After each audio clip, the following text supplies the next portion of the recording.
বেশ কিছুদিন ধরে বাজারে সবজির দাম চড়া, তার মধ্যে টানা কয়েকদিনের বৃষ্টি যেন বাড়াচ্ছে আরো ভোগান্তি। বৃষ্টির অজুহাতে সবজির দাম আরো বাড়ানো হয়েছে। বাজারে বেশিরভাগ সবজি কিনতে হচ্ছে ৮০ থেকে ১০০ টাকা কেজি দরে, যা গত সপ্তাহের চেয়ে ১০, ২০ ও কোনোটা ৪০ টাকা বৃদ্ধি পেয়েছে। কিছু সবজির দাম আবার কেজি প্রতি শতকও ছাড়িয়েছে। এটা বর্তমান সময়ে হচ্ছে গ্রামের দিক থেকে তো এই সবজিগুলো আসে ঢাকাতে, তো সেক্ষেত্রে দেখা গেছে যে গ্রামের মধ্যে হচ্ছে যে নদী নালা হচ্ছে সব কিছু পরিপূর্ণ হয়ে গেছে বর্তমান সময়ে। তার জন্য ঢাকাতে যখন আসে জিনিসগুলো আমরা যাদের কাছ থেকে কিনতেছি তারা একটু বেশি দামেই নিচ্ছে। হ্যাঁ, বৃষ্টির জন্যই হচ্ছে যে আসলে এই জিনিসগুলো দাম বাড়তেছে আর কি। ঢাকাতে তো একটু পরপরই বৃষ্টি হচ্ছে। সপ্তাহের ব্যবধানে স্বস্তির বার্তা নেই কাঁচামরিচের দামেও। অস্বাভাবিকভাবে ওঠানামা করছে কাঁচামরিচের দাম।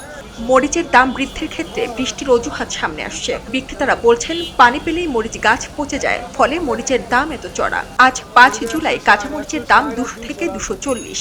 গতকাল বৃষ্টি বেশি হওয়ায় যা ছিল ২৮০ টাকা। মরিচের আমদানি হলো কম, সেজন্য দাম বাড়ছে। আর বাংলাদেশে তো এমনি আমদানি কম, বৃষ্টির কারণে গাছ মাছ সব মরে যায়, বুঝেন না, এই কারণে। আর ইন্ডিয়ার মাল কম আসে, সেই জন্য পুষাইতে পারে না, সেই জন্য দাম বেশি। অনেক বেশি বলতে ২০০ টাকা, ২৪০ টাকা। সবজির সঙ্গে নতুন করে দাম বাড়ার দৌড়ে রয়েছে পেঁয়াজ। শতক ছাড়িয়ে দেশি পেঁয়াজ কেজি প্রতি বিক্রি হচ্ছে ১০০ থেকে ১১০ টাকায়। পেঁয়াজের দাম গত সপ্তাহের চেয়ে কেজিতে ১০ টাকার বেশি বেড়েছে।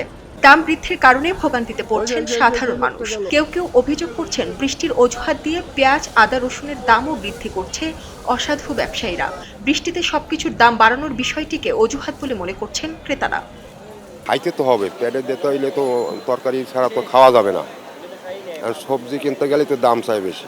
আগে যা ছিল কয়েক সপ্তাহখানে আগে, তার চেয়ে অনেক এখন ডাবল হয়ে গেছে তরকারি। বর্ষার কারণে দাম বেশি এখন। টমেটো ২০০ টাকা কেজি চাইছে, আমি লই নাই।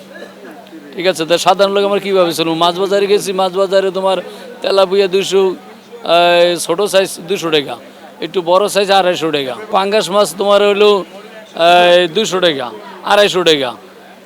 সিলভার কাপ মাছ সেইটাই তোমার ২৩০ টাকা চাই। এই বড় যারা ব্যবসা হারা দাম বাড়ায়, যেহেতু সাধারণ ব্যবসাওয়ালা দাম বাড়ায় নাই। এটা হলো ভুল কথা। বৃষ্টির কারণে কি বৃষ্টির কারণে বাড়ছে কি সব মালেরই? এই শুকনো মালও কি বৃষ্টির দামে বাড়ছে? পেঁয়াজ কি এখন কি খেতে আছে? আদা কি খেতে আছে? খেতে থাকলে তোমার এই যে তোমার টমাটুম, খেতে থাকলে তোমার এই যে পেঁপে, বেগুন, এই সময় এইগুলো হলো খেতে। এগুলো বার্ষের ভিতরে নষ্ট হয়। পেঁয়াজ, আদা, রসুন কিংবা শুকনো যে জাতীয় যে জিনিস আছে এগুলো তো খেতে নাই, এগুলো সব তো গোডাউনে।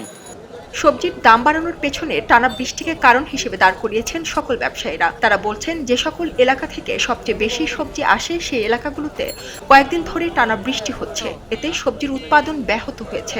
বৃষ্টির কারণে খেতে পানি জমে সবজি নষ্ট হওয়ার উপক্রম হয়েছে, যে কারণে সবজির যোগান কমে বেড়েছে সবজির দাম। সারা জেরিন, খবরের কাগজ।